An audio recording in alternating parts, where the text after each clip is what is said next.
Hi guys, you ever have those days where you have to be creative? Well, check it out. So, welcome to the OG YOLK Generasian Next podcast. We are really excited to bring our next guest. You may know him as General Yamori from The Man in the High Castle on Amazon Prime. Or for you Mortal Kombat fans, he played the evil Shang Tsung in all 22 episodes of the Mortal Kombat Conquest series. More than likely, you probably know him from RoboCop 3 as a katana wielding android Otomo, who is sent out to kill RoboCop. Sorry about the spoiler if you haven't seen the movie. He's got a couple of movies set to launch. One is Life Cycle 63. Look out for that. And the other, he has a starring role, and it's called SIDESLIP. That's starring role in SIDESLIP. Here is Larry Tazuma's interview with Bruce Locke. Introducing Bruce Locke. And don't forget to listen to his 10 questions at the end too. Thank you so much. And like and subscribe. Welcome to YOLK Rehashed Generation Next with Larry Tazuma and Sommer Nguyen. YOLK is back. Welcome to the YOLK OG Generation Next podcast. I'm so happy to have Bruce Locke. He's a veteran actor of stage, screen, TV, you name it, even voiceovers. How are you doing, Bruce? Great to be here, Larry. Thanks for having me. Thank you for joining us here on the OG Generation Next podcast. You and I go way back. Yeah, many years. You're like one of the first actors I've met when I first moved to Los Angeles. And I met you through some mutual friends. I can name them, Angie and Vivian. And yes, I still keep in touch with them. Yes. Unfortunately, I haven't really. Oh. They're gonna hit me for that. Terrible. I'm so terrible. You're from Seattle. I'm from Portland. That's right. People told me that when you move to Los Angeles and you're from the Pacific Northwest, let it be known. Has that worked out for you? No. Even people from Portland, I noticed that there's no kinship. They just go, great. And then you're like, what high school did you go to? And so maybe for other people that works, not for me. You went to Cleveland High School, and I went to Cleveland High School. Different cities. I actually played at your high school when I was with the Seattle Chinese Athletic Association. We used to play. Yeah, and I played for the Chinese Association in Portland against you guys. I was a little older than you, but it was the CACA, Chinese American Citizens Alliance, against the Seattle SCAA. Yeah. That was fun. I had a blast. We used to stay at the hotel down there. I don't know. And we would just hang out and just cause havoc, man. It was great. Oh yeah, because you see, we have a smaller population than you, so you guys are the big city, right? And you had all the cool kids that knew what music was in and all the pretty girls, right? And our community was so small, so whenever we interfaced with you guys, it was like, you're the big city guys with the pretty girls, and we thought your girls were pretty. We had like 4 girls. No, there was like at least a couple of girls. We said, "Oh, she's hot." Okay, we'll talk about who after this podcast. All right. But anyway, yeah. So there's this little connection. We both went to Cleveland High School, but in different cities. So there's also another connection. You would also MC the Greater Seattle Chinese Chamber of Commerce Scholarship Pageant, right? Yeah, I've done it. 12 to 15 times over many years. The director of the pageant was a past Miss Chinatown winner who grew up in Portland. Oh, wow. And she's my sister's year. And the brothers and sisters are, our brothers and sisters' year. So our parents kind of grew up together. And she moved, Suanna Wong Chen. She moved to Seattle, ended up taking over that. And then as we all become adults, we all pull upon each other to help out with community events. And she called me one day out of the blue and said, I need you to MC this. And I was like, I hate doing stuff like that, because when everyone's not a professional, they don't do it for a living, there's a lot of hiccups. Okay. And so I said, I'll do it. And one thing turned into another. And years later, I kept doing it. And they must treat you well because one time I was a substitute escort, Yeah. They gave me a nice tuxedo to wear. They fed me really well. They said, hey, go enjoy yourself at the buffet. I was like, whoa. Wait, you got a buffet? Yeah, I got a buffet. I had this nice, maybe it was dessert buffet. I don't know what, but I was like, wow, these guys, they treat you well. I mean, they take care of you. I remember Yuji.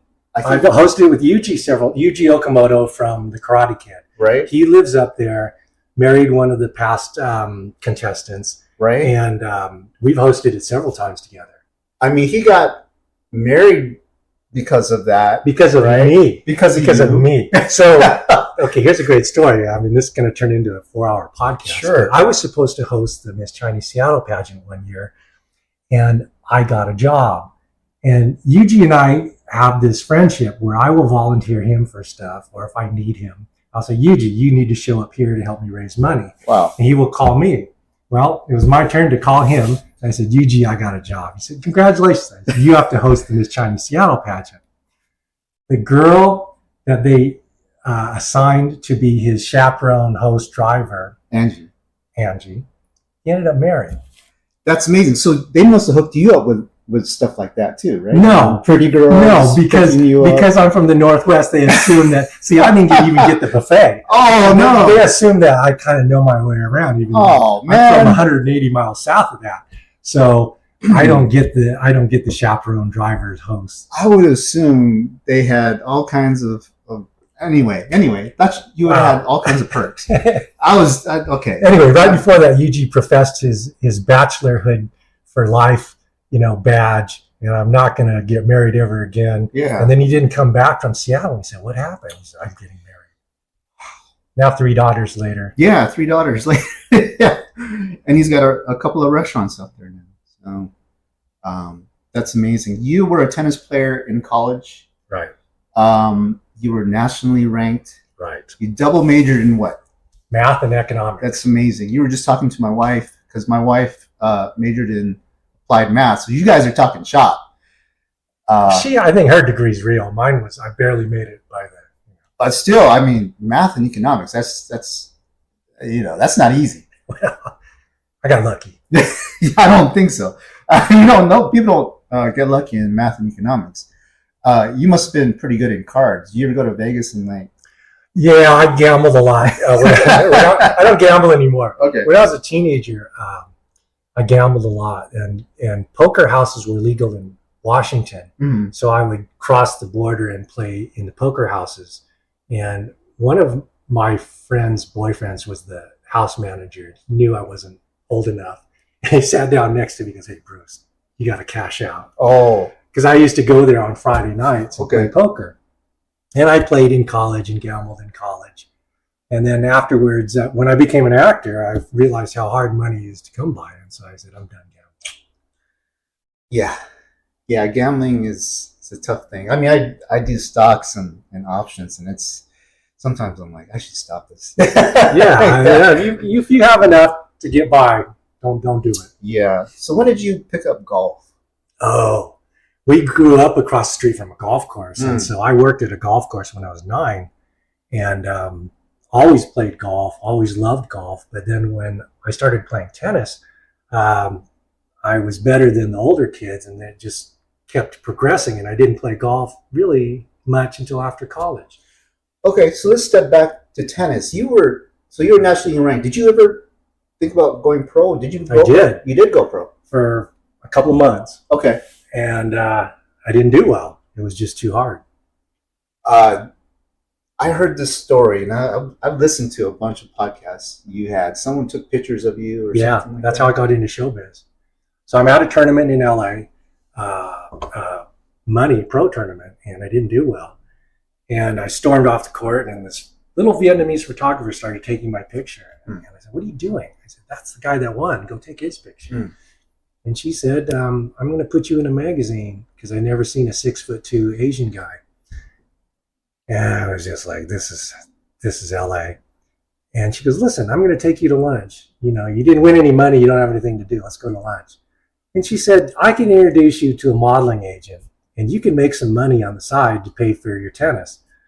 And she did, and I thought it was all a scam, but it was real. And one thing led to another. I got an acting agent, got into acting class, and ended up having a career. That's awesome. I mean, I'm kind of truncating the story. Yeah, no. I mean, yeah, it doesn't always just happen overnight. So that happened overnight. Yeah. Where I thought, wow, this is really something out of my league. Back then, were there a lot of Asian models on the scene? No, there were 3 in America. Wow. 3 guys. It was Greg Shun from LA and Biani from San Francisco. That's wild. And then I came in, and yeah. A few months ago, I actually text messaged you. I was in New York with my family, and on the wall was it Asia Magazine? Jade Magazine. Jade Magazine, which was before AGM. Okay. And I saw you on the wall, and I was like, I got to text this to Bruce. It was you in the magazine, Right, talking about Asian models. which is funny because I was literally a model for less than a couple months. I'd done a couple jobs for department stores, and my agent called and said, "Hey, this magazine wants to do an article on Asian American models." And I said, "What do I know about modeling? I've done like 3 jobs." And he goes, "Just go." And that's what led to my acting agent, because when I got there after we did the photo shoot and my interview, I saw all these beautiful women walk in, and I just kind of looked at him, and this older guy holding a light board said, "You want to stay?" I'm like, "Yeah, I do." He goes, "Well, hold the light board." So me and this guy are holding a light board on these beautiful girls, and we're kind of talking in between setups. I say, "Who are you?" And he goes, "I own the magazine." And it was Jerry Jan. Jerry Jan, yes, I met him. Publisher of Jade Magazine. Yes. And he goes, "So, tell me, I listened to your interview. You're obviously interested in acting too." I never thought of it, but I went, yeah. Yeah. And he goes, "Who's your agent?" I said, "I'm working on it." And he goes, "I know one. I'll introduce you." Wow. And he introduced me to Guy Lee at the Bessie Lou Agency. And the Bessie Lou Agency for many years was the go-to agency for all the Asian actors. Right. And that led to a meeting with a Hollywood talent agent. Okay. And I went and met with this Guy Lee, and he said, "You don't know anything about acting." And I said, "I know nothing about acting, but I know I can do it." And that led to my first agent. That's amazing. By the way, if you ever get to New York, you got to stop by the the Museum of Chinese in America. It's still going on. They still have that exhibit on there. You'll see yourself, and you go, "Wow, this is crazy." Okay. So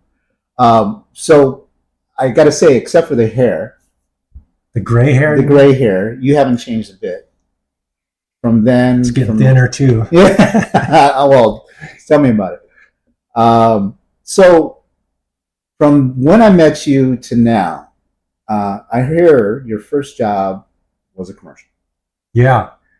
That's what got me into the union in 1986. I got started in 84, and I got into AFTRA first. AFTRA is the sister acting union. Okay. And they've since merged, but I got on General Hospital to see what it was like on the sets and blah, blah, blah, see the real actors work. And then I got into the union, the SAG union, by doing a commercial. Uh-huh. And I didn't know what was going on. I was pretty green, but luckily I walked on the location area, had this blank look on my face, and this actress came up and said, "Are you one of the actors?" I said, "Yeah." She goes, she grabbed my hand, bless her heart, and she said, "Come with me. I'll show you what to do." She goes, "Let's check in first." So she took me to an AD. We checked in. She goes, "Okay, now Bruce is pretty new at this, so let's make it friendly for him." Like, "Okay, we're going to take you to your room. Then you're going to go to hair, makeup, and wardrobe." And then I said, "Okay." She goes, "Just stick with this girl." So this girl walked me through the whole commercial. And That's that great. paid my bills for a whole year. Wow. Yeah. A whole year. Yeah. I can't imagine, because you probably know. I mean, coming down here, it's not cheap. No. That's the one thing. I also dabbled in acting. That's probably the one reason why I didn't really do acting full time, was because it was damn expensive to go full time as an actor. You got to. It's a tough proposition to be in the show business, let's just say. And you've got to look in the mirror and tell yourself the truth. And part of the truth has to be, how am I going to make my way and define myself where people are going to want Bruce Locke, or Larry Tazuma. What is it as a commodity?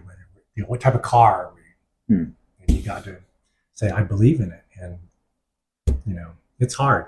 Back then, you had to pay for headshots. You had to pay for... Oh, yeah. Now it's digital. Yeah. Email it, you Photoshop it. But back then, you had to pay for a photographer. Then you had to get it processed to a proof sheet. And then you had your agent pick out a couple. Then you had to print it up, go down and have copies made. It was expensive. Yeah. It was good, what, $500 sometimes? Yeah, and that's a lot of money back then. It's a lot of money now. Yeah. And rent, I mean, it wasn't cheap either. So driving a car, you had your Thomas Guide. Thomas Guides are the maps. We didn't have any apps, no cell phones. Mm-hmm. And there was no email, so you had to drive to everything. Mm-hmm. If you had an audition, you had to drive across town to pick up the script. Mm-hmm. And I got busted a few times for not picking up the script, where they would fax you the 3 or 4 pages they call them sides. And after so many years, you have these procedural cop shows, you know what happens. Yeah. So I get to the interview, give the good audition, and then it's real quiet, and they go, you didn't pick up the script.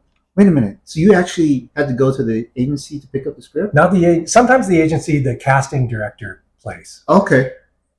If you're big, they deliver them to you. Wow. But so they busted me at the interview and said, you didn't read the script. And I told them what happened. I said, never watched your show. Let me tell you what happens. I go, tell me I'm wrong. And they all looked at me like, no, you're not wrong. I said, your writing is like every other cop show. Needless to say, I didn't get the job. Oh, wow. My agent called me and said, don't do that anymore. So, first breakthrough role was RoboCop 3. Yeah. Otomo. Right. He was the villain to RoboCop. Yeah. Yeah. You worked a long time on that movie. Almost a year. Yeah. That's amazing. People don't work that long on a movie anymore. It's usually like, what, 5 weeks or something? Well, it depends on the budget, and it depends on the size of your role. Yeah. There are big budget movies where you're on there a year. Okay. Yeah.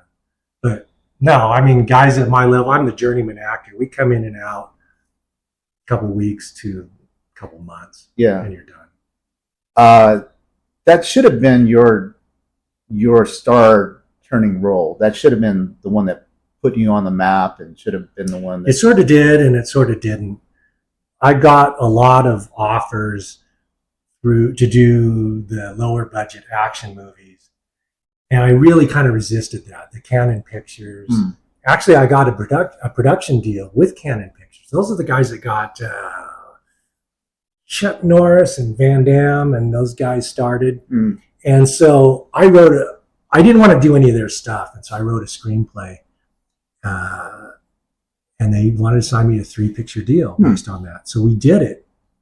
And I think Chris Pierce was the head of Canon at the time. And he passed away. Oh, wow. So that deal and then Canon went under. So that was kind of what you're talking about is fate. It did kind of put me on the map, and then other companies wanted me to do lower budget action movies. I didn't want to go that route. And my dad said, hey, acting is acting. Yeah. Come on. And I said, no, it isn't. I said, I don't want to. And then I had to slug it out in the television and film world, trying to get roles that involved talking. Yeah. And it was a weird time. It was tough. I think Russell Wong and Jason Scott Lee were about the only guys from my group that were able to break out and continue moving on. Even Jason didn't want to do action. Yeah. Yeah, there was a lot of things. I know that a lot of those actors were turning down stuff left and right because it was not good stuff. Right, but even the good action stuff, Jason didn't want to do it. Yeah. And then Russell did his series, so that took him off the market for a while. Okay. Was it Vanishing Sun? Vanishing Sun. Right. So my question for Russell would be, like what Daniel did, is use that as a platform. Did Russell try to do that at the time? And given the atmosphere is quite different from Vanishing Sun to Hawaii Five-0, I've never quite had that platform. But I always wondered. I wanted to ask Jason and Russell, and I don't know them that well. Like, what was that going through their mind at the time? Because I tried to do that at every level of my career. you actually did 22 episodes of Mortal Kombat Conquest. Right. And then you would think again, well, what did that do for your career? And again, it was, do you want to do more action stuff? And at the time, I'm like, yeah, I probably would. But I think people had a misconception of what I really am. Like, for instance, American Gladiator wanted me to come on. And I'm like, no, I'd get killed. I said, I weigh 180 pounds. And then we were on a couple of networks. It was syndicated. And one of them was either before or right after wrestling. And so they said, would you do some promos? Oh, wow. And I did a couple promos that were really popular. I just kind of made some stuff up and kind of got in the camera's face, you know. Wow. And they thought, how great would it be if you wrestled? Oh, my God. And so they invited me to guest wrestle. I'm like, I don't even know what that means. And I said, no. I said, I weigh 180 pounds. These guys are like 240, 260. Yeah. They would kill me. And they said, no, you look like you're 220. And I said, no. That's a big audience there. Huge audience. Right. So, and what was funny was they said, would you shoot a couple promos? This is how it all started. We're on the set, and the camera crew comes in. I don't know who they are. And they go, hey, would you shoot a promo for wrestling? I said, yeah, sure. What do you want me to do? And they said, just introduce it. Yeah. So I said, after Mortal Kombat, watch wrestling, Yeah. They said, if you want to do anything else, I said, I got an idea. So they said, okay. I said, just turn the camera on. They turned the camera on. I turned into Shang Tsung. I said, this is Shang Tsung. And I took the chair and I threw it across. I said, if you don't want me to steal your soul, then you better watch wrestling right after Mortal Kombat. I'm coming for you. And so they're like, oh my God. And so we did a bunch of those and they aired them. Oh, and it became really popular. That's cool. So when you were doing Shang Tsung, when you were doing Mortal Kombat, now I heard and I read that you were having the time of your life. You were playing golf. Oh yeah. You were getting paid. Yeah. You were working out. You were meeting some pretty ladies. Yeah. Right? All of the above. Yeah. You were living on the set, right? The Disney set? The Disney set was, in Orlando, Florida, we rented out the sound stages that belonged to the Disney park. So it was right up against the park. So we had access to the park too. Wow. Yeah. Wow. So. And that was what, a whole year, a couple of years? It was between 1999 and 2000. Oh my God. Yeah. That seems like a good time. And so I was the bad guy, Paolo Montalban, who was the lead good guy. Yeah. You guys would know him from Disney's Cinderella. He played the prince. Yeah. He was our social director. So we had a policy that all of the guest starlets, even the guest stars, we would invite them to dinner on Fridays. Yeah. And make sure that they had a good time on our show. Yeah. So, oh my God. So Paolo's apartment was social party central. And we would just meet up there and invite all the guest stars and have dinners and parties. And it was the most amazing thing. I mean, Ava Mendez was there. Ava Mendez. She was on the show. Wow. And Renee Tennyson, who was Playmate of the Year. Jamie Presley, who blew up right after that. And Jamie was on several episodes. So we used to hang out at the pool. It was just a great time. Yeah. So I know that you studied martial arts with, is it Bill Rusaki? Okay. Now he passed away in, was it 2016 or something? Somewhere around there. Something like that. He was a master. He was like the pioneer of Kempo along with Ed Parker. Ed Parker was the pioneer, and then he was one of the second, not generation, he was a contemporary of Ed. Okay. But Bill was also very much renowned in our business of teaching many, many actors. And he was in RoboCop too. Yeah, he was the little kid's bodyguard. Okay. And he was tasked to make me look like I could be a martial artist in the third one. And I didn't have any experience. So he trained me, or the production trained me for 3.5 months. That's great. So I was on their payroll for 3.5 months just taking karate lessons. That was the amazing. best. That's amazing. How are you as a student of karate or martial arts? I don't think you should ask me. You should ask others. I think I was a good student. Okay. I'm pretty athletic and I'm very respectful. I know I've been in enough dojos to understand the etiquette. And the first day I was supposed to meet Master Ryosaki, I was supposed to meet him at his dojo, and I showed up like 10 minutes early, and I waited outside the door. And I knew he was inside, and he kind of yelled, "Who's out there?" And I said, "Bruce Locke, here to meet Master Ryosaki." And he knew I didn't have any experience. And I said, "Come in." So I walked in, took off my shoes, put them down. And they always have ancestors on the wall, the pictures. Right. So I turned to them, I bowed 3 times out of respect, and I bowed to him, and I said, "Master Ryosaki, I'm Bruce Locke." And he looked at me, he was real quiet, and he said, "How did you know to take off your shoes and to bow at the ancestors?" Respect. And he kind of looked at me, he shook out his hand, put his hand out, we shook hands. He said, "Let's go to work." Didn't really say much to me.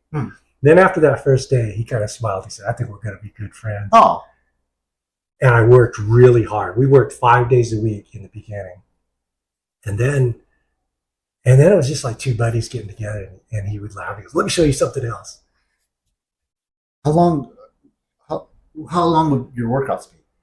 It depends how he felt. I mean, it would be probably 3 hours in the beginning. Wow, 3 hours. So in the end, as we're getting closer to production, I had to do kind of a choreographed kata. Yeah. And what it was he got 4 of his black belts, and we did a fight scene. And then I was supposed to do a kata with a sword. So we worked on that, and they brought in some people from the studio, the stunt coordinator, the martial arts coordinator. Or no, Bill was the martial arts coordinator. The stunt coordinator, the executive producers, the writers, the director. Writer was the director. It was like these guys are sitting there, with their arms crossed, legs crossed, just saying, "Okay, impress me. Yeah. We know you don't know anything, so we got this big movie. Prove to us that you're the guy." So Bill, now he's in full martial arts, and he goes, "Ugh!" And so we go, and all of a sudden, me and these 4 black belts were just going at it, and bless their heart, boy, you throw them and they would go much further. I'd hit them and they'd go flying. So we get done with that, and I go, wow, the fight went pretty well. Yeah. And the next thing, he was supposed to yell again and slide katana on the mat to me, and it was probably 30 feet. He was just going, shh, and you'd see it slide across the floor. And I'd do a dive roll, and I'd pick it up and it'd go into my kata. So he yells, "Ugh!" And he throws it at me in the air. We didn't talk about that. And I see it come at me, and I grab it like boom. And I just held it, and then I went into my kata, and everybody was just shocked. It was like, he threw a sword at you, and you just caught it with one hand without even looking. Wooden one? No, it was a real sword. Oh, no shit. No shit. I mean, it wasn't a sharpened sword, but it was real. Yeah. And so we got through it, and what kept going through my mind was, I can't believe he threw that at me, because we were supposed to slide it. And so we get done, everybody's happy, and they're like, "You passed the test, blah, blah, blah." And now we're all alone, we're having a beer. I go, "Bill, what was that? You were supposed to slide it to me." He goes, "Yeah, I know, but wasn't it much cooler when I threw it at you?" I go, "Yeah, but you were supposed to slide it at me." He goes, "Last second I thought it would look cool if I threw it at you." Wow. He goes, "I knew you'd catch it." And I'm like, "Oh, man." I find that I studied some martial arts, Jeet Kune Do with Jason's teacher, Jerry Bautista, and I found that when I was in it, there was some things that you just can't explain. You can do things that you can't explain. For instance, I was in Jimmy's backyard, just practicing. Actor friend of ours, Jimmy T. And I was playing with some Kali sticks, the eskrima sticks. And after I was done, I stopped and I looked up, like 3 stories up. There was a Saudi Arabian embassy behind Jimmy's in West LA. Yeah. And I happened to see this guy looking out from the top of the building, from the roof. And it was a guy looking down at me. And he looked back, but then he knew that I caught him. And he waved. And I was, how do you get that? When you're in the moment, when you're in this thing, you get like these spidey senses, right? Yeah. So Bill He must have known you were going to catch it. You know, he put me to the task many times, and it always happened. And he always said, "I knew you would catch it." Well, I don't know if he really believed it. I mean, I don't know. I always did. He wouldn't want you to look bad because that'll make him look bad. That's true. You know, to this day, I wish I could ask him, "Did you really know I could do that?" I have a feeling he knew you. Because he had me do a flip on the set, and I did it, and then they went ballistic. They said, "Oh, you can't do that. We have to have the stunt guy insurance." And Bill said, "I knew you could do that." But that happens. Yeah, that happens. The teacher sometimes knows your limitations. Yeah, yeah. It's amazing. That's an amazing story. So you not only did you work with Bill Rusaki, you work with Rip Torn. Oh yeah, which I got to ask you about this story because I heard it was an amazing story. You had this crazy confrontational scene with Rip Torn. You got to tell me this story. Well, for those of you that don't know Rip, he's a really big energy actor. He was, I think he was the producer on the, what was that comedy? Was it one of those daytime shows? No, it was. Anyway, Rip is a very famous American actor. Did a lot of westerns. You got to look him up on IMDb or something.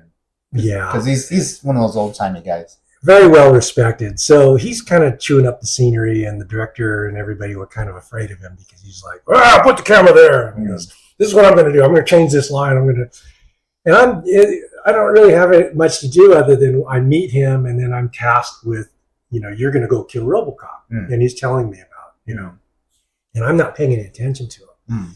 He's getting kind of pissed because he's like, I'm effing talking here, Yeah. You look at me when I'm not. And within the context of the scene, I'm not looking. I don't give a rip. Right. So he's getting more and more angry, which is, I think, hey, that's kind of making it more dramatic for the scene that he is the CEO and me as the hired killer. I'm going to do what I want, even though he's. So we take a break, and everybody disappears to either go to the craft services, get some food. He storms off to his trailer, and I think, I better go talk to this guy because we're going to be together for a while. I don't want any hard feelings. So I knock on Rip's trailer, and he yells, "Who is it?" And I said, "Bruce Locke, sir." And he rips open the door and he looks at me. And I don't know if he's going to punch me, slap me, or yell at me. And he kind of looks at me real intensely. He gets close to me, and now I'm ready. I'm like, I'm just going to let him hit me. Yeah. He grabs me and hugs me, and he goes, "I love actors that push back." He goes, "You're doing what you want in the scene, and it's making me pissed, and I love it." And we became friends. Oh, cool. We became friends. And after that, we would have dinner together. I had access to a great kitchen in our editing. We took over the penthouse suite in the hotel. Okay. And they said, "The kitchen is yours." Wow. So I would cook dinner for Rip, and we'd sit there and overlook Atlanta at night and just talk about shop. And, Are you a cook? Are you a good cook? yeah. Okay. I helped Yuji open his restaurant. Oh, shoot. Yeah. Well, shoot. I didn't know that. Yeah. Wow. You learn all kinds of things from people you've known for many, many years.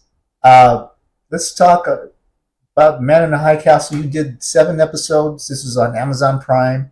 I was very interested in Man in the High Castle because it is a very famous story, sci-fi story about Japan and Germany winning the war, World War II. It's a what-if scenario of if the U.S. had lost World War II and Japan and Germany took over the world. In 1960, what is the world like? And in particular, in America, they carve it up. The western side belonged to Japan. The eastern side belongs to the Germans. And then what happens? What happens? Crazy scenario. And you played General Yamori. Yes. There was several well-known actors there. What's his name? He was always there. I can't remember his name right now. Describe him. He's always in in all the Japanese American movies. The what's his face? What is his face? He's Kerry Togawa. Kerry Togawa. Yeah. He was in that. God, he's in everything. And then Tamlin Tomita was also in it, right? Yeah. Tamlin Yeah. Tomita. We had a scene together at the funeral scene. Okay. Yeah. Tamlin is such a welcoming actress. I can't wait to interview her. I hope that's going to be special to be on this show. She is a sweetheart. I've known her for years. Super intelligent, super talented. Yes. So how was that experience similar to what you experienced before in an episodic were you on there for a while or yeah I think 5.5 months. Okay. I mean I don't mean to be jaded, but other than budget, it's all the same. You go on the set, you do the scene. Yeah.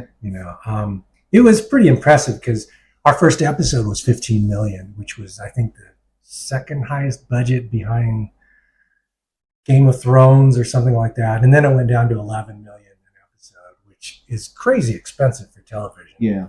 And I remember we shot the first part in San Francisco at the Palace of Fine Arts, which was amazing. We had 450 extras at the funeral scene. Whoa. And that was very impressive. I was, and it's all in period costume. There's whole armies,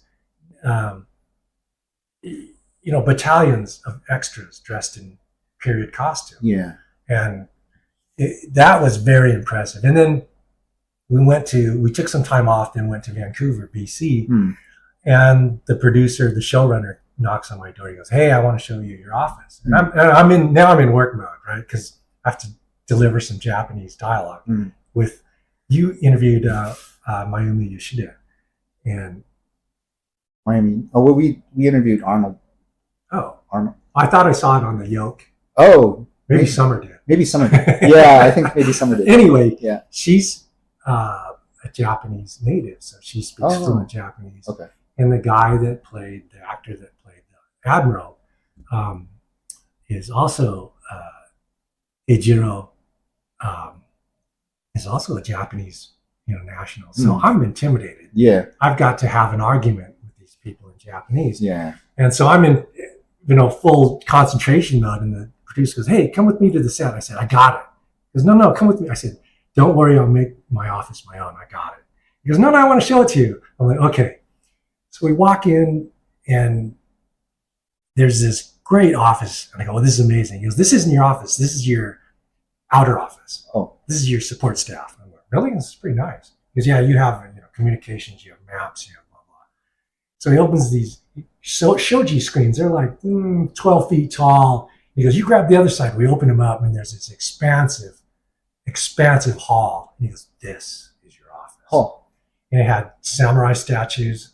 And then it had 2 9-foot bronze statues with guys with swords flanking my desk. Yeah.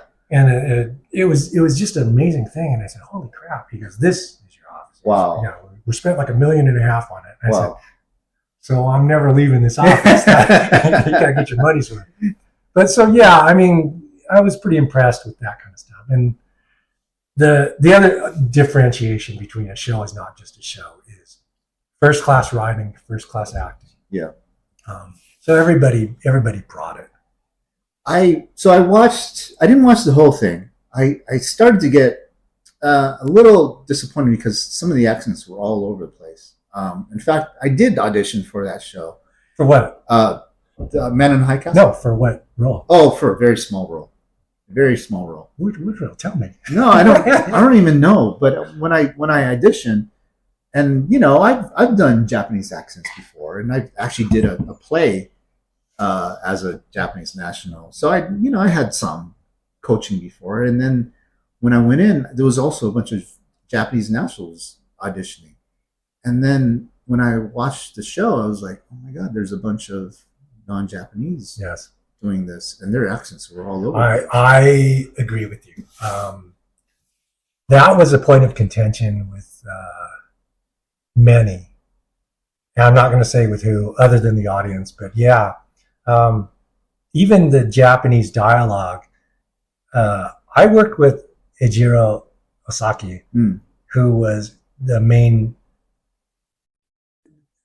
He was the main actor that I would always go up against, and I think he's from Tokyo. But to his credit, he said he lives close to me in LA, so he said, "I'm going to come over to your house, and we're going to work on this." And so we worked for a week, 4 hours a day for 6 days, and ran this dialogue. And we ran through phrases, we ran through phrasing, intonation, and he said, "If I don't understand you, I'm just waiting for you to stop. Oh, if you say these certain lines, it will piss me off. But if I'm just waiting for you to stop, I'm just trying to, okay, it's time to be mad at you." So that was our intention, was, can you actually understand me? So I worked hard on that. And I've done a lot of Japanese accents for a lot of projects. No, I've heard you, and your accent is good. Your accent. The problem is because I love Yakuza movies. Yeah. It tends to come out. I always err on the gruff side. Sure. I'm like, hey, he's not, he's not trying to kill someone. Right. I'm like, but he should be. I'm like, but he should be. There's a Yakuza accent, yes. Yeah, so, But I agree with you. There's some, I think, and they had a dialect department. I think some people dropped the ball. When you, so I know you do these Nickelodeon series, these voices. You do a Mr. Nakamura. Do you have an accent when you do Mr. Nakamura? Sort of an idiot accent, but not an ethnic accent. Okay, not an ethnic. See, his dog Nelson, Mr. Nakamura on the Casa Grandes in the Loud House, is a guy with no power, and his dog Nelson runs the show. Okay. So there's no reason to be Mr. Nakamura. You're just the voice who happens to be Mr. Nakamura. Well, I was the biggest idiot. That's why they hired me. Okay. And we were shooting a lot of that while I was doing the Man in the High Castle. So I'm playing the general in charge of 300,000 troops and the entire occupation on one hand, and then this other guy who lives in an apartment and his dog is in control. So I'd go back and forth between LA and Vancouver, and it was really funny because the production people would go, "Oh, now you're back to Mr. Nakamura." Hey, so you did some live theater in Portland, Snow Falling on Cedars. Yeah. How long did that go on for? I think it was a 6-week run. Okay, typical. We were within the normal run. They wanted to extend it, but it would have thrown all of the other plays out of kilter. Yeah. Because we were arguably their most successful production. We sold out every performance. Oh, nice. Yeah. I think in Snow Falling on Cedars, the typical accent was sort of a pigeon. Because it's Japanese American. Right. But my character was American American. Okay. And that was interesting because we had a dialect coach, and we went round and round on which characters had what kind of accent. And I had to sit in on all the meetings, even though I was born in America. So I was there, kind of caused trouble during the meetings. Sure. I'm like, what am I doing here? So I would say snarky things. Oh. And the actress that played Hatsue, the lead, I'm still friends with. And this last week, she stayed at our house in Portland with my wife and me. And we were reminiscing about this, about the accents. And it was interesting you brought that up. Okay. The author of the book was actually a next door neighbor, my brother, up in the University of David Gutterson. Yeah, up in the University District in Seattle. So wow. Okay. Pretty. So it was interesting because he came to our opening night.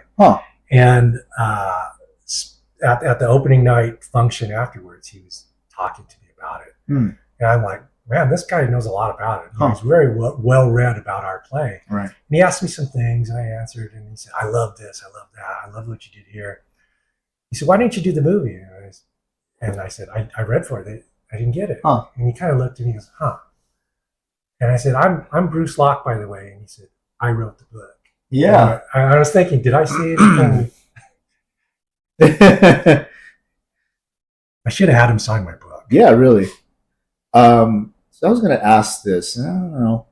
But golf going back to golf, what do you get out of golf? You know, you and everybody's wife and girlfriend always ask that. Why do grown men play golf? Yeah. Golf is a sport. Yeah. And you can play it and not be in the best physical shape. So it is a sport. It is what I call physical chess. It's like poker, only there's a physicality to it. There's risk and reward on every shot.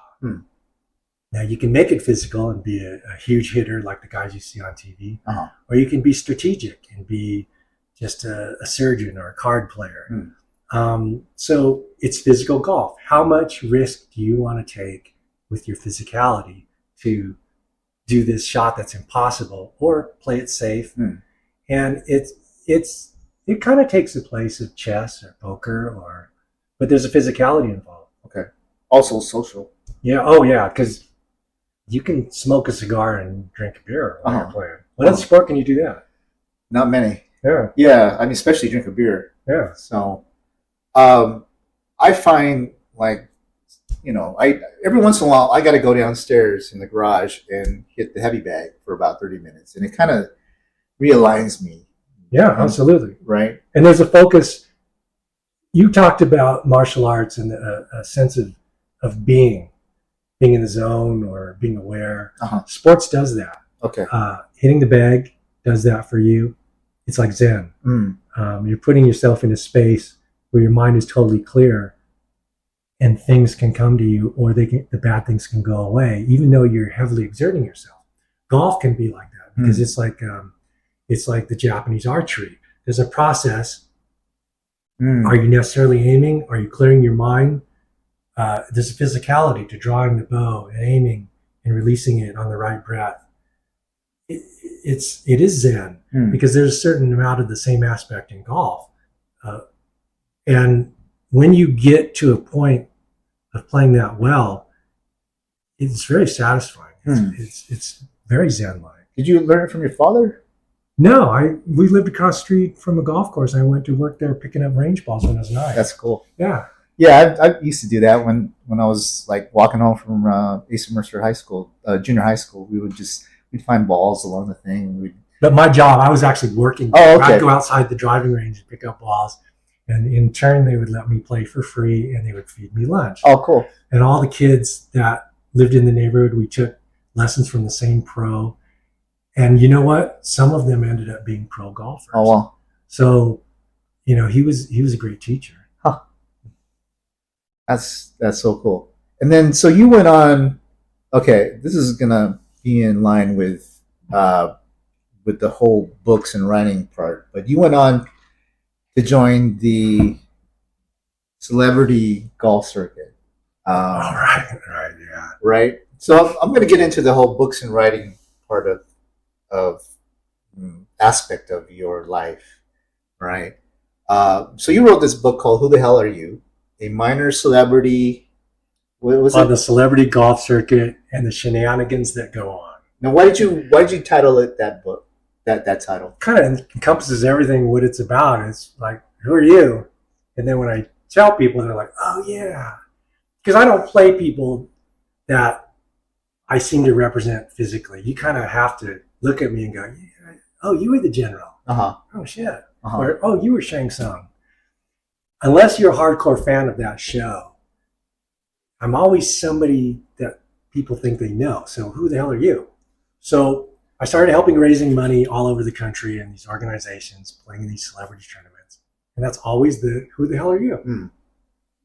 And now I'm with all these people who are actually really famous, and they kind of fold me into their group because they know who I am.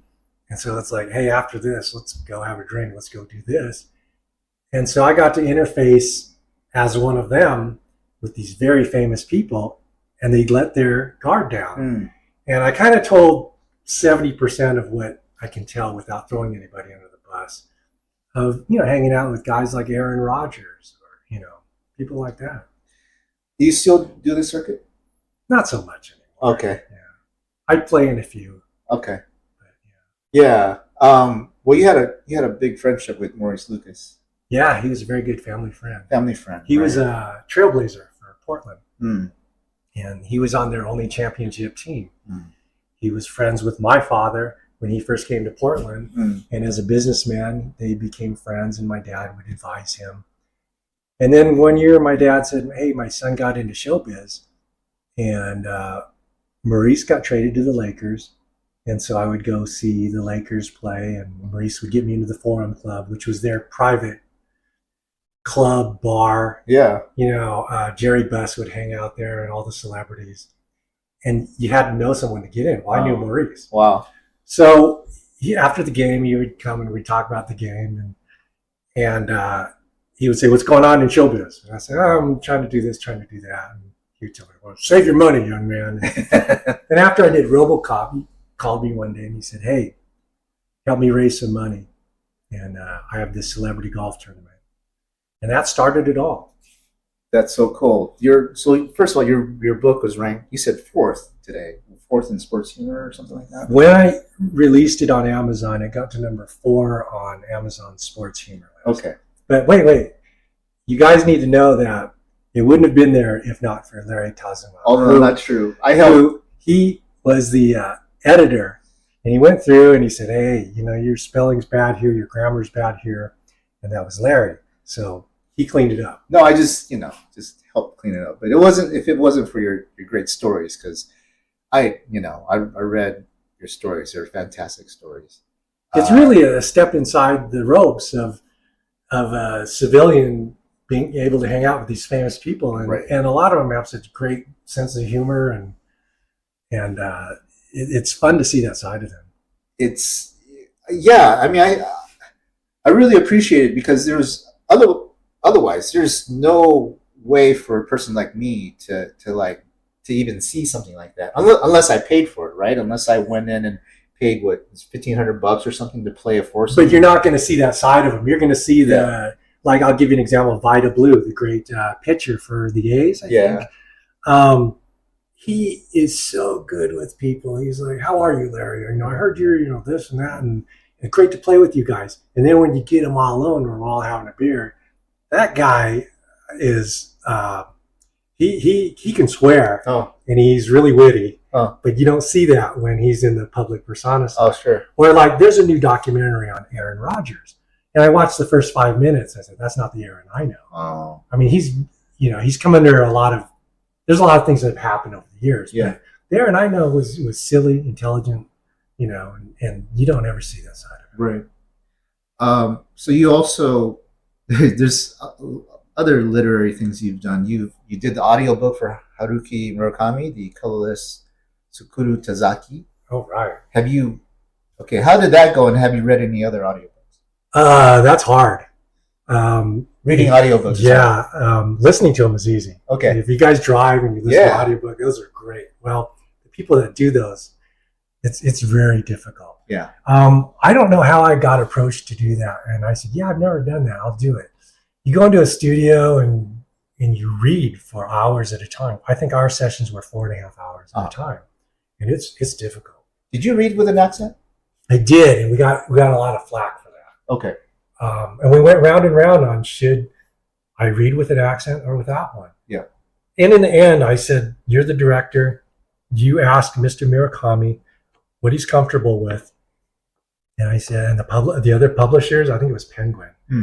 I said, I'll give you a sample paragraph of each, and you guys decide. And they said, deal with an accent. Huh. And we got some flack for that. But it got to number 1 on the New York best time sellers list. Do you find it more interesting to act with an accent?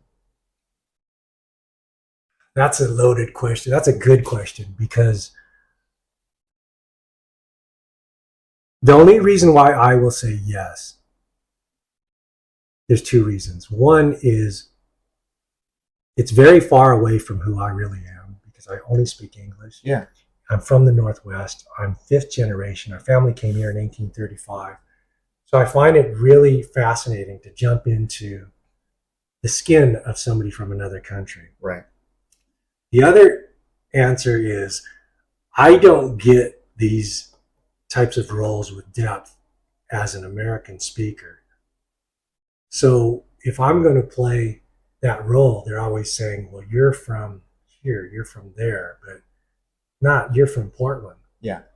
So I get better roles. But I just did a film, and I'm playing the second lead, and it's no accent, and it's a great range, and it's just a guy who happens to be Chinese. So if I got those types of roles, I would say there's no difference. But the most dramatic roles I got to play were guys from other countries. So rarely do I do an audition for the same role as you. Well, we're the same type, right? Really physical, or tall, or good looking. No, I'm not tall. You are. But and I definitely don't think I've ever gotten a role that we were competing for. But I know that there was a couple of times where I was in a line for a commercial for the same. I probably didn't get it either. No, we both. I don't think we both didn't. That's another story I want to talk about. But this one particular, this was for Impulse. This is for a web series, and that's interesting. Now I saw your performance. I thought there's no accent in that one. No, there was.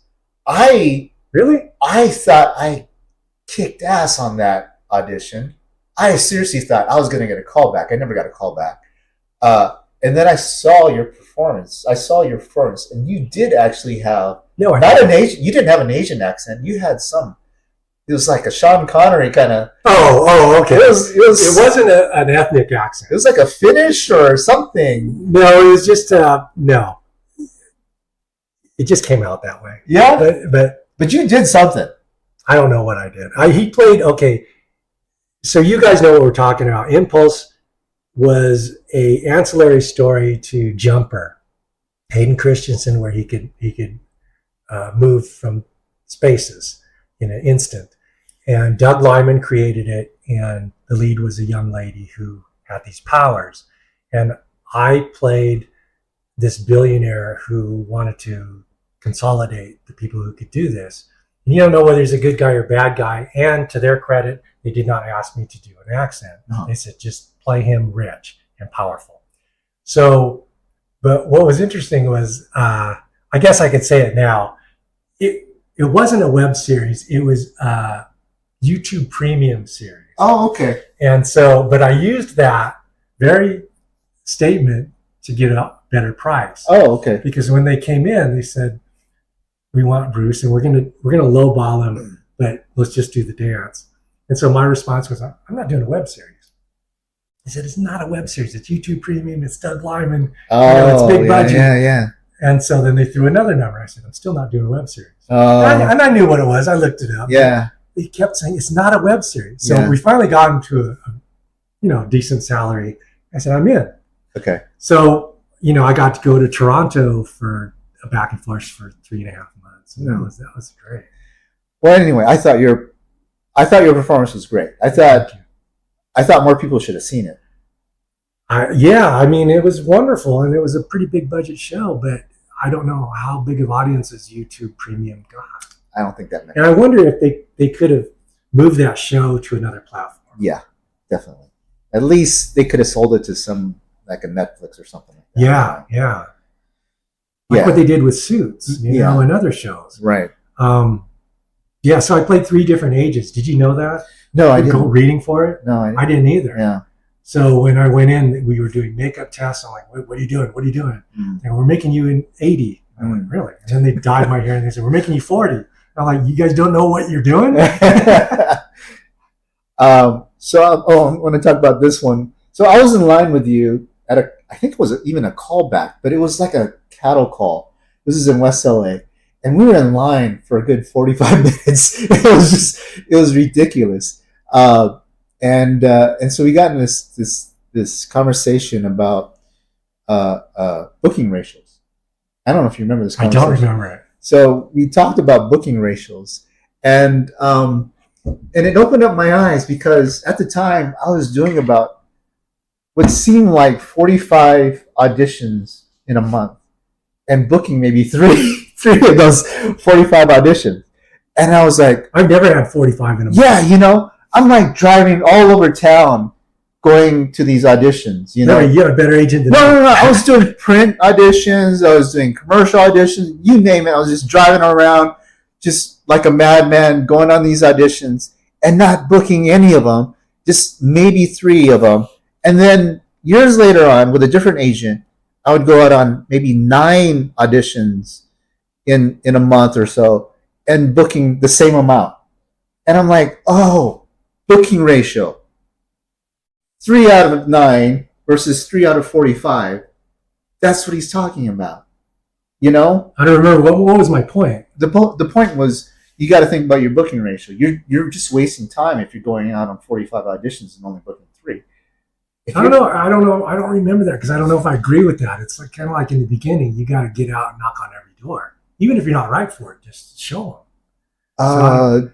Okay. So I don't know if I agree with that, or maybe my point was different, or maybe my point changed. Maybe your point changed, because I think at the time I understood it was that I was going out on the wrong kind of auditions.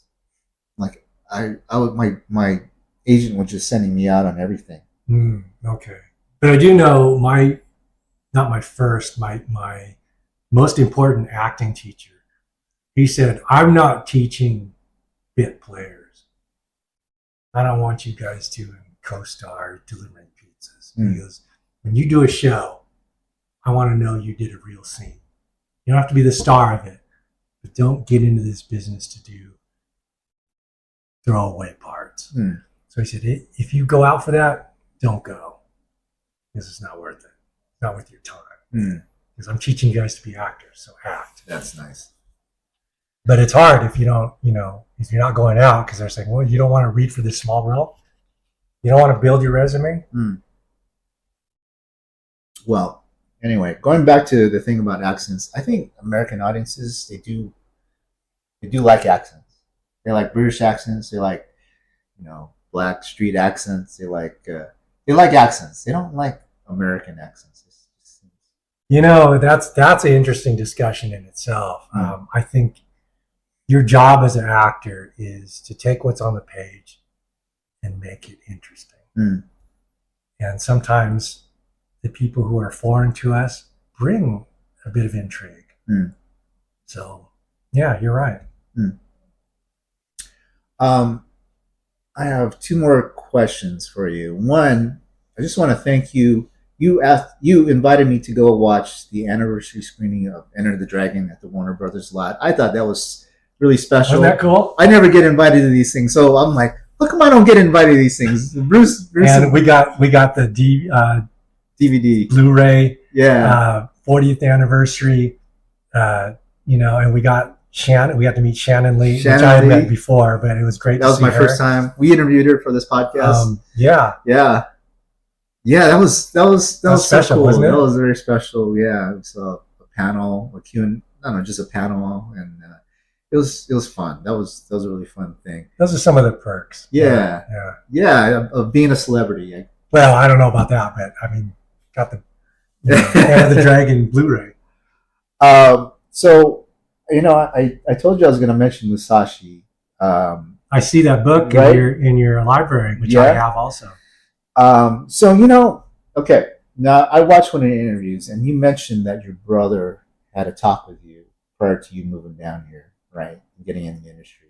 Yeah, which talk? This talk about you, I don't know, being a nicer person. Oh, that talk. Yes. Before getting in the acting business. Yes. And then also that many people mentioned you have a chip on your shoulder. Yes.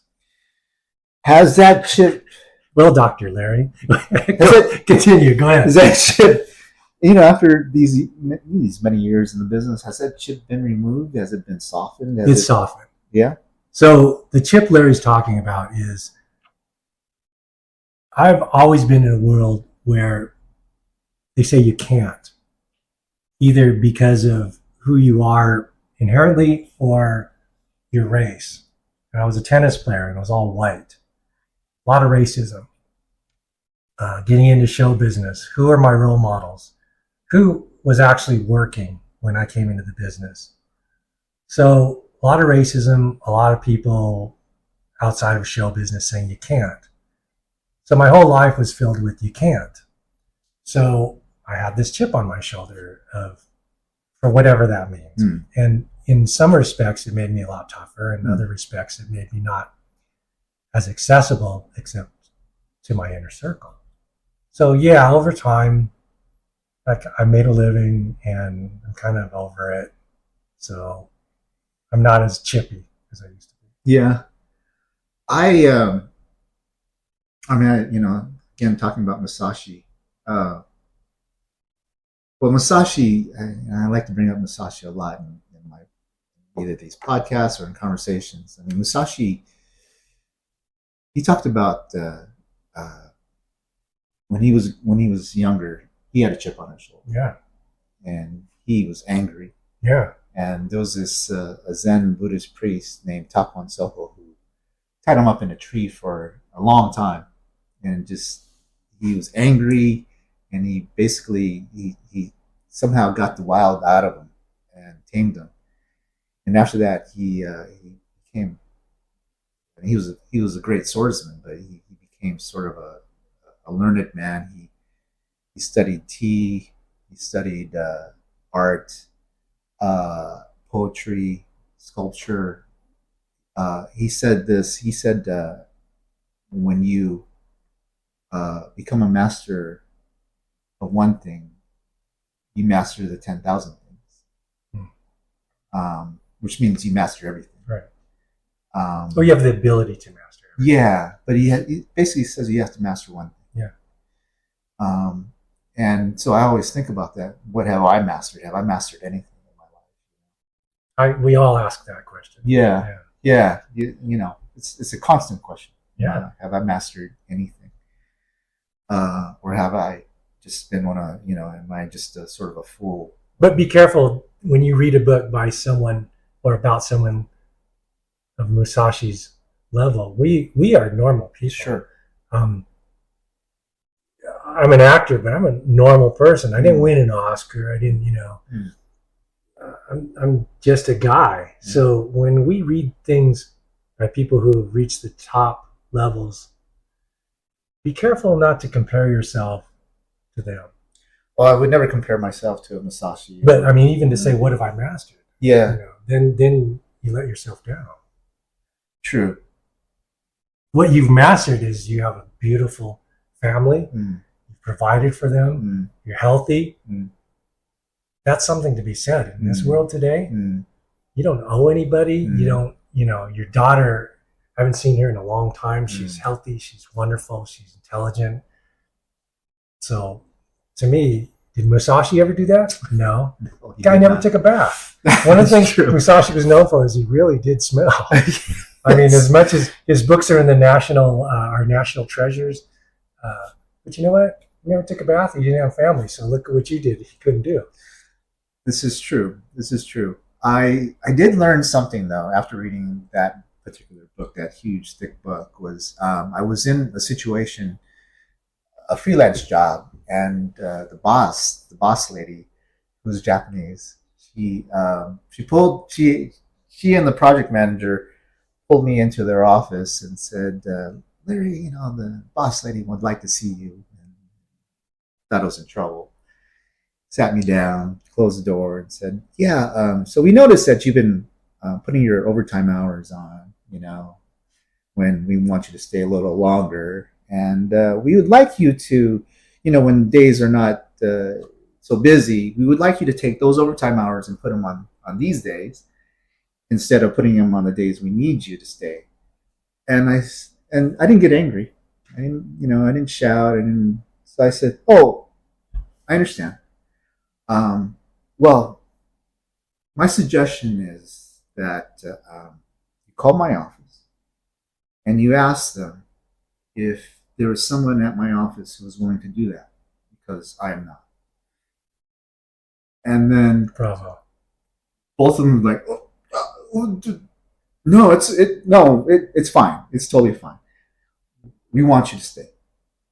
And I said, okay, thank you very much. And I left. Bravo. And I didn't have to raise my voice. I didn't have to get upset. And I gave them an out. Like, they could fire me. Yeah. Right? And I was like, I just Musashi'd them. Yeah. Yeah, bravo. And that's kind of where I'm at now in our business is we talk with the director. I go, what do you want? He goes, what do you want with respect to the scene? And if there's something I don't agree with, I'll go, no. And you go, and it's like, there's no anger. It's like, no, it doesn't work. I go, let me show you. Let's turn on the camera. Let's try one. I'll show you. There's no emotion involved in it. It's just, no, that doesn't work. There's no argument. Yeah. When on Man in the High Castle, yeah, camera pushes in, and I think that the line is something like, kill him, right? And the director goes, I want it big. Oh. And when the camera pushes in, you don't yell because it looks silly. Yeah. And you can go really small, and the audience focuses on your eyes, how intense you are. So my first instincts is, really low and to myself, kill him. Because I want to see it big, and I knew that was the wrong choice, but I said, okay. So I went all out, just full out voice and full out. He kind of stops. And I go, whoa, before you say anything, let's look at it on the monitor. He goes, no. No. Let's look at it because this was your choice. We looked at it. It looks silly. And I go, what do you think? Is that the version you want to use? He goes, you made your point. And I go, no, I didn't have a point. I just wanted to look at the choice that you made. I just wanted to see it myself. And he goes, Bruce, just do your first choice. I go, you got it, partner. Oh man, who I really liked watching was Anna Sawai in Shogun. I hate to admit it, I haven't seen it. Oh, okay. You get a chance, Hulu. I mean, you gotta check out Hulu. Because I think she acts with her eyes, and it's different from a lot of the actors that you normally see. I think she's of a different generation. But you're bringing up something really interesting. One is her craft, and two, you have to know how to do that with respect to what medium you're at, what lens they're on, how close is the lens, how close is the camera to you, in other words. If it's too far away, it's lost. Yeah. And so that's part of the craft of acting. And that's one thing about Impulse is that we talked about, that we auditioned for, is the audition scene is a fairly benign talking scene. But there's some nuggets in there where it's a little beyond talking. It's the character showing that he has power and that he has compassion and that he's trying to connect himself with the kid beyond just talking. And so there were moments in there where I felt, for me to differentiate myself, those are the moments of the scene. I wish I knew when 20 years ago. No. It's not too late. I mean, if you want to get into acting, I'll help you. I don't know. Maybe after my daughter goes to college, I'll start trying again. Yeah, as long as you can remember the lines. That's the hardest part. Oh yeah, me too. Bruce, hey man, thank you very Larry. much for being on the Awesome show. It's great to here. see you. This is a long time coming. I always wanted to have you be in the YOLK Magazine, which I don't know why I never interviewed you for YOLK Magazine. That was because we're too busy always going out hanging out. I know. It never came up. I used to hang out with this guy a lot. Congratulations that YOLK is still relevant. Still somewhat relevant, yeah. And you guys are in a museum in New York. Yeah. Tells you how old you are. I'm super old. Yeah. You're in a museum. I got the gray hairs. Yeah. And actually, I kind of dyed my hair a little bit. So I've done it for projects. They'll make me more gray or less gray. There you go. So this has been the OG YOLK Generation Next podcast. We will see you next time. Thank you. Hi, Bruce. I didn't get a chance to be in the interview with you and Larry at the time, but I'm so happy that you took the time out for the 10 questions that I give to all the guests. Thank you very much, Mr. Locke. My pleasure. Does anybody ever call you Lockie because of the E? Yeah. Mostly white people.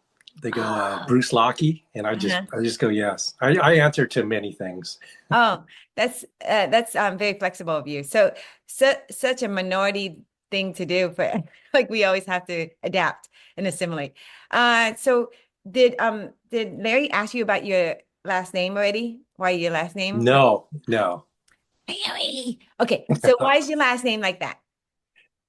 uh, Locke is actually a real Chinese name, but ours was is actually, depending on what dialect, it's Yen, Ing, or Ngan. And the Chinese pronounce last name first, first name last. So probably 130 years ago, a white person took the first name, last name, mixed it up, and it's just Ngan is so hard for Caucasians to pronounce. So it was our ancestor's name was like uh, Ngan Locke, and Oh Ngan man, is the family name. you sound like a So superhero. so they said, "Is your last name Locke?" And he just said, "Well, screw it. Yeah, our last name is Locke." So that just stuck. So it's not actually even spelled that way, right? No, Uh, no, and we're not sure whose first name that actually was. mhm. But I mean, we have, like I said, Ing, um, Nan, Yen, Fong in our family. So I mean, we go back so many generations in America; it gets kind of convoluted. Wow. Do you know anybody, do you have a friend whose name is um uh FOK? You know, like, Ha! yeah, one of the I have two friends that with that name, and I get embarrassed every time somebody says, "Oh, who's your friend?" And I have to say his last name too, and I'm like, yeah, I feel bad. Well, I mean, there's a lot of colorful plays on that Yeah. that Yeah. I've used on the golf course, but I'm not going to go into it here. Yeah. They should be anybody with that name should be famous just for that already. So the 10 questions, I forgot. One other thing. Did Larry, not to pick on Larry, because he's a really Let's good. pick on Larry because he's all the way in Korea. Oh yeah, he's vacationing for his 60th birthday. And I always tell people where he is, and I'm like, oh shoot, maybe like you want to not tell people where they are because they're home for the protection of their home, you Oh know? yeah, let's rob his house. Oh my God. That's funny. Well, I want to ask you, because you're a male actor and I saw your work, and it seems like Hawaii Five-O is the Law and Order for Asian actors to me, because all of them go through that show before they get out and get bigger. So when you get up and if you don't have a makeup person, how do you do your skincare? Because did you guys talk Oh about that? boy, Because you you guys, touched on an interesting topic because I'm one of those guys that I'll go into the makeup trailer and we'll talk about regimens, whether it's hair or skincare and things like that. And my wife gets on me for this because I don't worry about any of that. I cut my own hair. I use a bar of ivory soap, oh my God. and I don't care about those things. I mean, I'm not the leading man, get the girl guy. Who cares? You just try to be a good actor, and I mean, of course, you care about your health, but it doesn't make any difference. Sometimes they want me with long hair, short hair. You know, I'm not the cool guy, so it doesn't really matter if I have a great haircut or. It's not, well, the fact that you've kept yourself, I watched your all in your demo reel, which is smart because you keep Oh, it even because it's for people like me who like to look at range. So you show range. I And try so that way I can maybe get another job. yeah, yeah. So you won't be too typical of an actor to cast. But it's kind of funny that you have all these different hairdos and all that, but your skin virtually is similar. You just have a few wrinkles, but you look actually better than you did when you were younger. So Ha! yeah, Summer, you crack me up. no, Thank you. I think your wife should be happy that at least you like, I don't know how you, because you don't do any skincare routine, I can't really ask you how to like, God, what did I do it? I had I had a blush, and they make it like children proof or adult proof, where I tried to open it up, I couldn't open it. I had to use another blush because this is Laura Geller skincare, which in blush. Anyways, I'm talking. Wait, I do have one serious thing though. Uh-huh. My doctor did say wear sunblock, Mm, especially being Asian and dark skinned. hmm. We are more prone to get those age spots because of the sun. And I play a lot of golf and tennis. So he Mm. said, I know you're just an ivory soap guy and you don't really care about all this stuff, but wear sunblock. I said, That's okay. good. Yeah. I can't get my husband to wear sunblock. He's I know it's all greasy and gets all over your clothes. oh my gosh. Like, anyways, yeah, thank you for giving me only one thing about your skincare. That's awesome. Like, but you are a working actor, which is really good. Being a working actor is harder than being a lead actor, to be sure. Yeah, because I have to prove it every time to get the job because what you're seeing now, this is me and Mhm. it's not very theatrical. It's like, would you put this guy in your show? Because he just looks like he could be the lawyer or the engineer or the guy I work with at the bank. Mhm. So I have to transform through acting into the character. Like you saw in the demo reel, I have to become those guys. So I'm not known for anything in particular because I have to turn into those guys. Although some of the casting people, it's an uphill battle because if I do this particular role for them, they say, well, that's what Bruce does. Mm. He Mm. does like mafia guys, or he's, Wow. he does this, he does, you know, this type of show. So they don't see me and as other roles. So maybe they haven't looked at my demo. And you do the shorts to give yourself some exercise, right? How do I say it? Let me see. The what? The exercise, the shorts. I noticed you do shorts, which is smart because some people have to give yourself the lead opportunities or What even do you mean supporting. shorts? What do you mean Oh, shorts? it says that you are Captain Kendricks and Solace, a short film. Oh, that's actually a full feature film. Oh, really? But yeah, but it's interesting. These friends of mine got together to make a film, and some of them, the friends were very well acclaimed. Adrian Carr is a famous editor. He did A movies, and he was the director. And Ross Berryman, the cinematographer, he's done A movies. And the two fellows that wrote it wanted to create this science fiction movie, and it was full length feature. And I said, yeah, I'll help in any way I can. So they haven't quite found a platform for it, but it's full length feature. So it could be a television pilot, it could be a short film. Mm-hmm. So it was I don't know how it was classified as that, It but sounds like a sci-fi, right? it is sci-fi, and Oh man, that's so much it's very work. well done, and I'm Oh, I can't surprised they wait. haven't got a better audience. So, Uh-huh. Solus, check it out. I think it's online, and it's very well done on a very low budget, and it's full length. But I've only done a few shorts.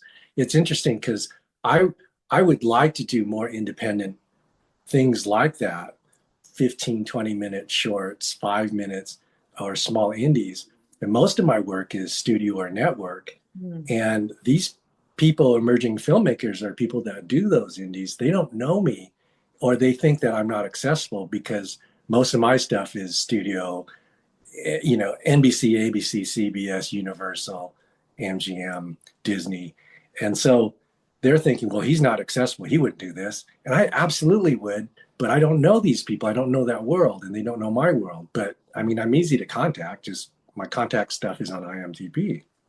But I would do the more. And you were also on Squid Game, which is Oh, Korean. yeah. Yeah, Korean. well, I wasn't on it. I just did the English voice replacement for Captain Oh, Picard. I see. So how's the voice acting for that? Like, is that is that for you? You do it not just for the money, but also for like the fact that you were part of a major show. I know you're not. Well, it's interesting because I didn't see Squid Games, and we audition for things often, Huh? and they use code names. Uh, So you audition, and they offer you the job, and then at that point you say, "Well, what is it?" And then they, like this one, I got the job. And they said, it's actually Squid Games. And I said, okay. And they wanted to know my reaction. And I said, well, I hadn't seen it. Oh my God. and so they said, well, this is what the show is about. And I said, well, great. Okay, we might as well just dive in. And so I did the role of replacing Captain Park, who was the boat captain on season 2. And, you know, we would look at his voice and they would play my audition. And I said, you know, I think he should be a little more this and that. And so we'd kind of spend maybe half hour to find that voice. And the hard part about these things is matching the lip flap so that the dubbing looks credible. And also every country, not every, but many countries, they have different styles of acting. And so we have to be true to what they're doing, but try to give a good performance. Yeah. And that's kind of crazy because you have to match it. I think the I guess you call it, at least they find the Asian people to do the voiceover instead of like finding a and that's come about the last 15 or 20 years. That's actually how I got into voiceover, because I've done so much. I've done animation, video games, narration for commercials or movies or documentaries. My commercial agent back a long time ago called me one day and said, would you consider doing voiceover? And I said, tell me about it. And they said, well, now they don't want they want Asians to do Asian voices. They want blacks to do black voices, and they don't want white people to do that anymore. So it's a very closed industry, but because you are already in it, the door is open for you. Do you want to step through it? So I said, sure, I'll try. And it took a few years to get up to speed because voiceover it's similar, but very different. It's, and you can do it like you go to the studio, you can't do it at home, right? Remotely. Well, now you can do it at home. So really? During COVID, I was very thankful because I was on a Nickelodeon show called Casa Grandes, which was a spinoff from Loud House. Yeah. And they sent me a recording package so I could record in my home. So those guys, Nickelodeon, I'm very thankful to them. They kept me alive during COVID and kept me busy. And so I recorded at home. I think it's like relative to what working actors should do. You know, they shouldn't have an ego in terms of like making yourself known out there for different things. Man in the High Castle is one of my favorite shows. First season was a little better, but we did do an interview with Mayumi. She's amazing. What a sweet, smart, talented lady she is. Yeah, you better like say hello to her because she's directing a lot of. Hi, Mayumi. Anything you need from me, let me know. I know she's directing. She's a good director. I've already seen 2 of her short films. And Space Force, I'm a big fan of course. Because wait, I'll talk about Mayumi for a sec. Okay. So I came on season 4 and she had been on for a while, and she was the Japanese language consultant as well. So I had sort of a confrontational scene with kind of her. She's the crown princess, and Eijiro Ozaki, who played, I think, the admiral, and I was playing a general. And the confrontation scene was in Japanese.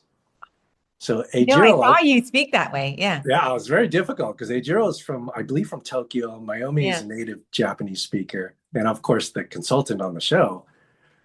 So I was pretty intimidated by the scene, and Eijiro, to his credit and his heart, he offered to come over to my place in LA for 2 weeks and help me with the Japanese pronunciation, and we ran lines.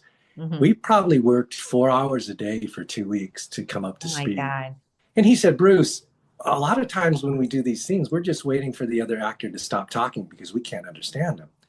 So your character, General Yamori, is saying these inflammatory things to me. If I understand you, it will make me more angry.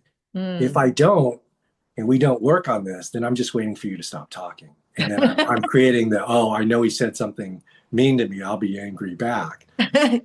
So, it's not as organic. yeah. So, of course, I'm comfortable with him because we'd been working so long together. But then when we walked on the set, there's Mayumi, there's all her entourage, and there's a whole bunch of people, and they were all native speakers too. So now I'm pretty intimidated.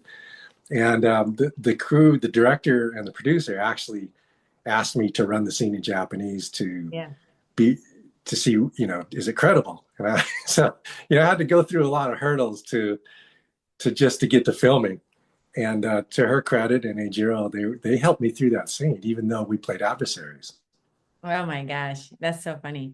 I love that show because they were willing to, I know the authenticity of the role, everyone wants to play the authenticity, but like if a Caucasian can play a cowboy and excuse me, an English person from Great Britain, then, and you have, I believe, I don't know if you said you had Japanese roots or something, in your ancestry, but if Asian people can play other Asian people, it appreciates everyone in a. But it's interesting that white Hollywood doesn't allow us. They will allow the Caucasian actor to play any European that character that they feel that the actor can pull off, but they don't let the Asian actors do that. They will say, if you're Japanese, you can only play Japanese. If you're Chinese, you can only play Chinese, and etc. And I find that to be a double standard. That's horrible.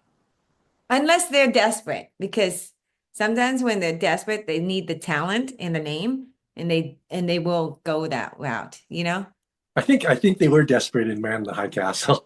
So I got the role. We interviewed Arnold Chun too, and he was speaking like 3 different languages. He can do, he can do all the accents. Arnold's a great guy. He welcomed me to the show. Yeah. We started in San Francisco, and he came up and welcomed me the first day in the makeup trailer. Him and Tamlin Tomita, and David Sakurai, and Rich Ting. Everybody was so welcoming. But I came in very late in the casting process, so I think maybe they were thinking, well, maybe he fits the uniform. We'll just let him have it. Well, at least I think I hope they remember you and then give you more opportunities. Well, that's always the hope, that you do a good job in a role and the people you work with will hire you again. But my experience is you got to prove it every time. Yeah, we don't, even me for casting, you always have to prove it no matter what. It doesn't matter. Unless you're Seraphin Haley or Hallie. Yeah. So let me see. Oh, sorry. Larry's gonna kill me. Okay, I'm gonna give you the questions, okay? Okay. Your favorite color? Yellow. Okay, great. That's what we are too. Right there, yolk. Coffee or boba? Coffee. And do you have a favorite one? The one I'm drinking? No, I don't. No, I really enjoy a good cup of coffee, and I'm lucky to have friends that are coffee connoisseurs, and so they've introduced me to. I'm not a coffee snob at all. We use the Keurig and just throw the pot in, but I appreciate a great cup of coffee. I know that Japan is famous for their coffee because they grow their own beans over there. I didn't know that. Yeah, I did not know that. You should. Yeah, you should. I mean, my husband loves their coffee over there, like loves it, and he's not Asian. Have you ever had the LOCKE coffee? The Civic, the cat eats the beans and poops it out, and they clean the beans and roast it. And it's the most expensive coffee in the world. Have you had that here? No, I'll ask my husband. I don't drink coffee because I'm hyper, so I can't. Gee, I would have never known, Summer. Yeah, I can't drink soda or coffee. This is all like weight stuff. Drink. Like I'm trying to just keep from the women crap that we have to deal with. Okay, dim sum or sushi? Oh, I can't. No, that's 50-50. Oh yeah, that's fine. Yeah. Um, Star Trek or Star Wars? Star Trek, original. Me too. Me too. Me too. Yeah. But except for Rogue One. I love Rogue One. That one is one of my favorites. Okay. The original is probably for me is Return of the Jedi. It's my favorite. I know a lot of people don't like it. And the first one. And then Rogue One. Because they have so many diverse actors. But they have so many spin-offs of Star Wars that I think they've diluted the franchise. Yeah, I hear you're disgruntled. But no, but Andor and Rogue One, freaking amazing. I can tell you haven't watched it yet, but they have the characters are so much more how do you say it in actor people? It's so much more detailed that it gives everybody a chance. Even the Asian actors. I mean, I can't remember. God. Oh, Donnie Yen was in the Rogue One and all those cats. They were like, I dubbed his voice in Hero. he did? I think he played the character Sky or Rain. Yeah. And I dubbed his voice, but I know that Donnie spent a lot of time in the States and his English is perfect. Yeah. And so I walked in, this is through Miramax, I think. And I walked into the studio and I'm willing to lose the job. I said, Donnie's English is perfect. And they were like, really? I said, yeah, he can speak as clear as you and I. Why don't you have him do it? And they were shocked. So they made some phone calls and they couldn't get him in the time frame that they needed. So I said, well, I'm okay if you do that because he should actually do his own voice. Yeah. But if you watch the English version of Hero, it's my voice over Donnie, who speaks perfect English. Oh my God. That's so, that's so weird, but it's good because Donnie seems like he's sharing the wealth. Well, he didn't mean to because they didn't know he spoke perfect English. Copy. Book or a song motivates you? Say it again. Book or a song? Book. Okay. Which book have you read like that you love so far? Well, I just finished one, but it was a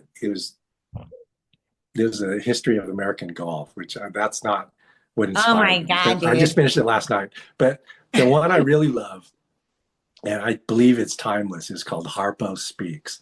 The Marx Brothers. Marx Brothers, He was one of the brothers. He was very famous. He never spoke. He played the harp.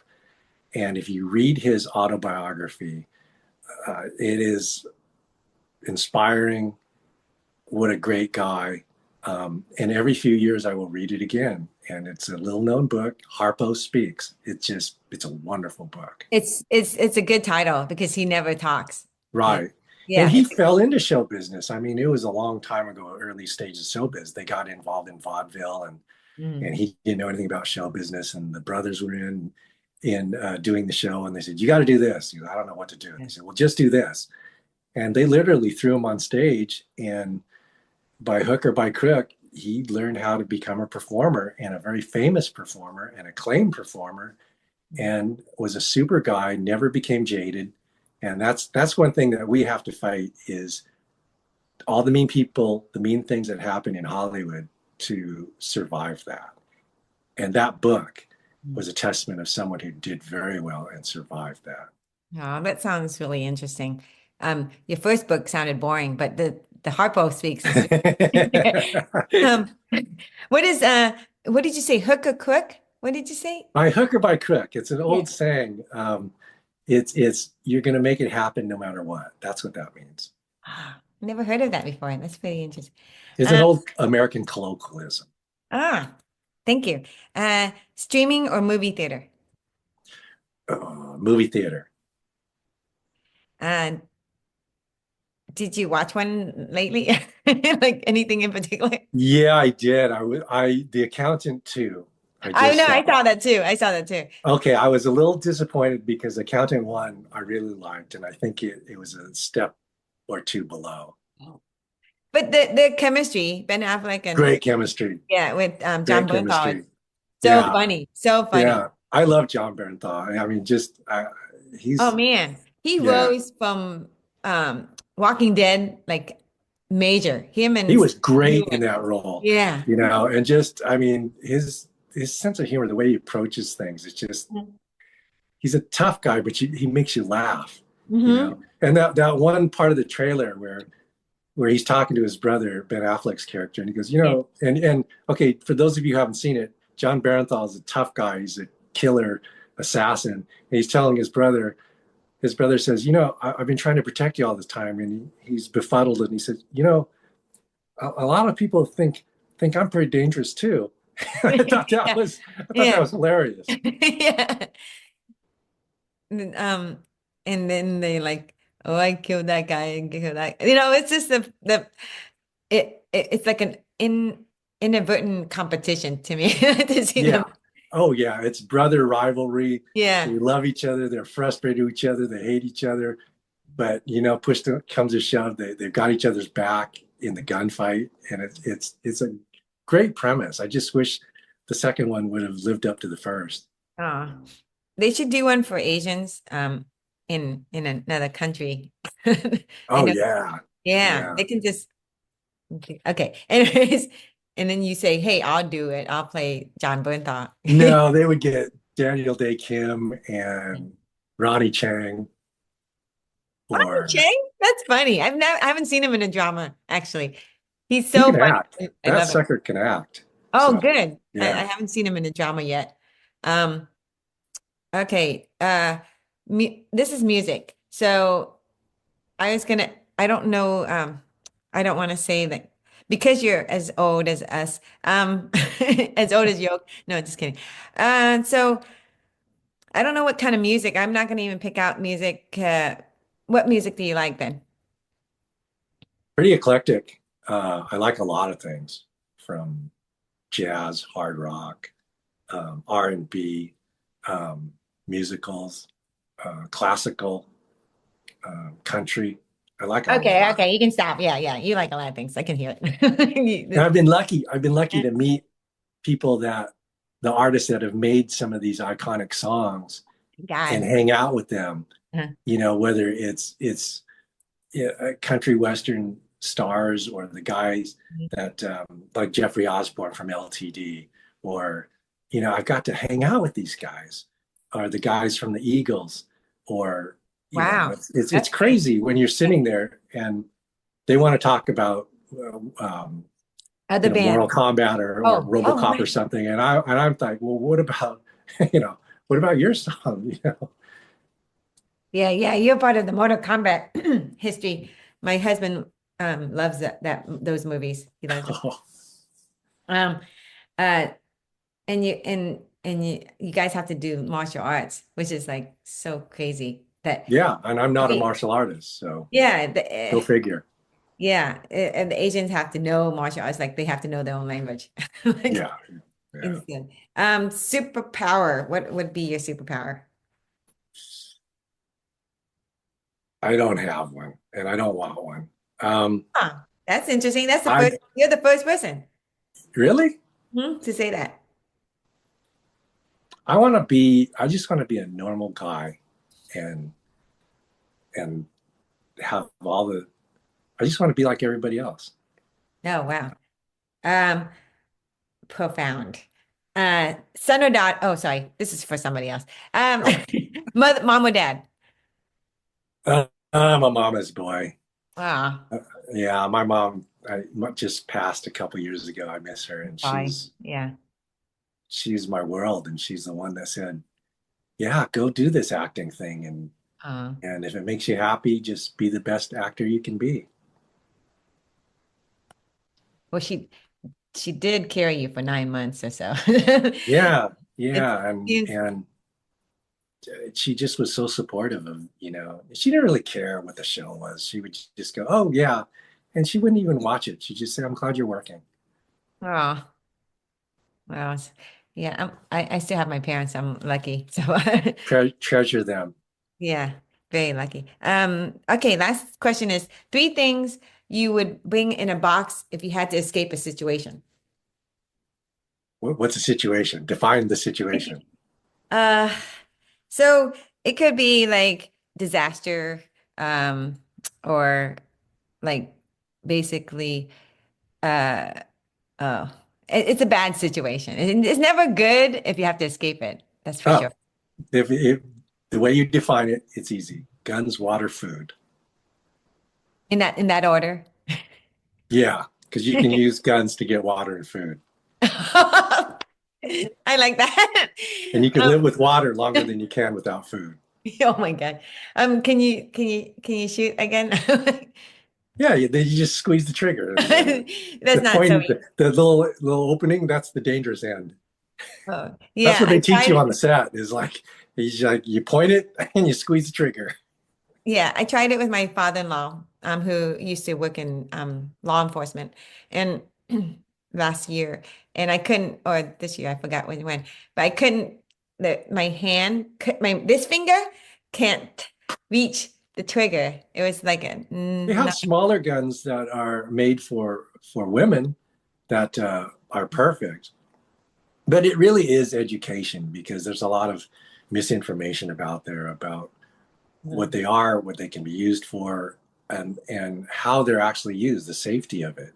Um, self-defense. That's a big, yes, that's a big. and what are the rules in engagement? How would you actually use it in self-defense? Because to actually be in a threatening situation, your mind goes out the door. So what really happens? So what do It's you all, really do? it's You all know? intuitive. If it's in a high stakes situation, it's intuitive. Yeah, well, that's what training is for, and then you have an idea of what to do. Because what is your intuition? Some people will freeze, some people will run away, some people they shoot first, and maybe that's not the best idea. So that's what training is for. Well, uh, That's a different discussion, though. yeah, Guns are yeah. a We completely haven't different discussion. we haven't ventured into that, and I don't have the full knowledge of it, so I And can't. neither do I. Yeah. I'm a guy that's been around a lot of people that know things and armorers on the set that run you through certain amounts of training every time you do a show like that. And I was in the military, so I have a little bit of knowledge, but I'm not an Wow. expert. Oh, wow. Okay. Didn't see that in your little bio. Okay. Oh, being in the military, you mean? Yes. Nobody ever saw me in the military. Even Okay. me. I'm gonna take a shot of you, hot, not no pun intended, of us. I know that you got one of Larry. Thank you. And thank you so much. Nice, great, and amazing meeting you. And I look forward to hopefully working with you soon. Me too, Summer. I hope to meet you in person. Bye, Thank you. Okay, bye.